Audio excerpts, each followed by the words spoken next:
Bonjour, je suis Michel Darmon, directeur de recherche à l'INSERM, et mon équipe au sein du Centre de psychiatrie et neurosciences s'intéresse à une question fondamentale concernant les mécanismes moléculaires de l'adressage des récepteurs dans les neurones. Cette question est fondamentale dans le cadre du fonctionnement d'un neurone qui est une cellule très polarisée, qui possède un arbre dendritique qui réceptionne les informations et qui va les transmettre à l'axone et aux terminaisons pour transmettre cette information à d'autres cellules, des cellules cibles qui peuvent être soit des cellules musculaires, d'autres neurones ou des cellules gliales. La transmission de l'information est véhiculée soit par un influx nerveux ou un message électrique, ou également par un message chimique qui consiste en la libération de neurotransmetteurs au niveau des terminaisons synaptiques. Ces neurotransmetteurs sont stockés dans des vésicules qui vont être libérés au niveau de la membrane, dans la fente synaptique, et exciter des cellules cibles qui sont réceptives à ce neurotransmetteur parce qu'ils possèdent des récepteurs, ici symbolisés en vert, qui sont sensibles à ce type de neurotransmetteur. Alors, les récepteurs peuvent être localisés soit sur des épines dendritiques, soit sur des terminaisons axonales, et ces récepteurs sont de toute façon synthétisés au niveau du corps cellulaire, subissent une étape de tri et d'adressage qui les adresse soit vers les dendrites, soit vers l'axone et les terminaisons.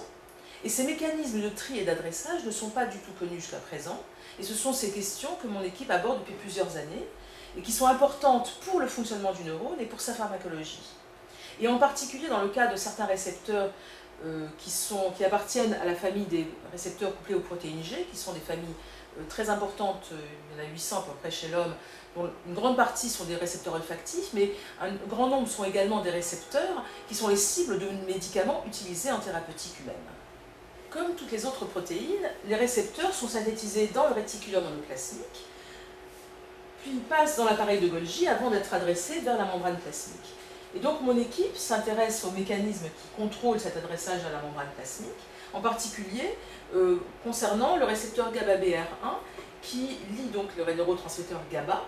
qui est retenu au niveau du réticulum en l'absence de l'expression de GABA-BR2 par un mécanisme qu'on ne connaissait pas. Et nous avons montré que c'est la protéine PRAV2 qui retient cette sous-unité GABA-BR1 dans le réticulum endoplasmique. Et c'est la compétition entre PRAV2 et GABA-BR2 qui permet l'avancée de la sous-unité GABA-BR1 à partir du réticulum vers l'appareil de Golgi et vers la membrane plasmique. Donc la densité, le niveau d'expression de PRAV2 contrôle la densité de récepteurs GABA-BR1 au niveau de la membrane plasmique et donc de son fonctionnement au niveau des neurones. Et donc nous avons surexprimé PRAV2 in vivo dans l'aire tegmentale ventrale de la souris, donc une région qui est riche en neurones GABAergiques, et avec une injection unilatérale, ce qui a provoqué une hyperlocomotion des souris, avec une rotation du côté contralatéral à l'injection. Ce phénomène qui est observé donc chez ces souris injectées et qui surexprime PRAV2 d'un facteur 2 n'est pas du tout observé chez les souris contrôle. Donc ce qui montre bien que PRAV2 in vivo contrôle l'adressage du récepteur à la membrane plasmique. Mon équipe a participé récemment à une autre étude concernant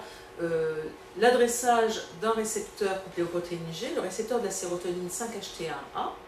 et nous avons caractérisé une protéine, YIF1B, qui est une protéine nécessaire à sa localisation dendritique. Nous avons montré que si nous inhibons l'expression de YIF1B dans des cultures primaires de neurones,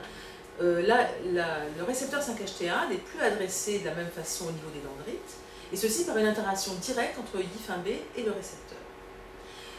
Sur ces enregistrements vidéo, nous voyons que le récepteur 5-HT1A est transporté dans des vésicules qui contiennent également la protéine YIF1B pour l'adresser vers les dendrites, ce qui confirme l'interaction directe de ce récepteur au niveau de son transport dendritique.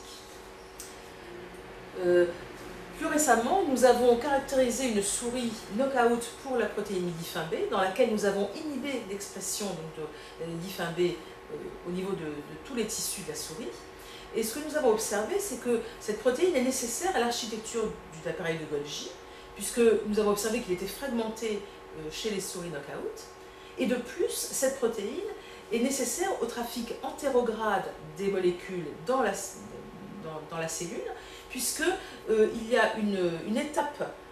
de tri entre le réticulum et l'appareil de Golgi qui s'effectue de façon plus rapide et qui est certainement nécessaire normalement pour trier les molécules, pour l'adresser dans tel ou tel type de compartiment. En conclusion, l'ensemble des résultats obtenus par mon équipe montrent que les protéines de la machinerie intracellulaire sont très importantes pour contrôler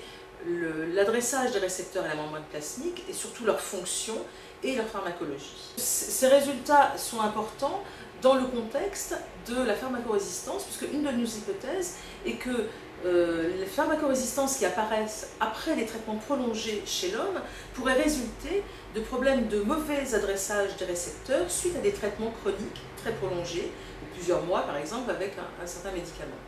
Et les mécanismes de la pharmacorésistance chez l'homme ne sont toujours pas connus.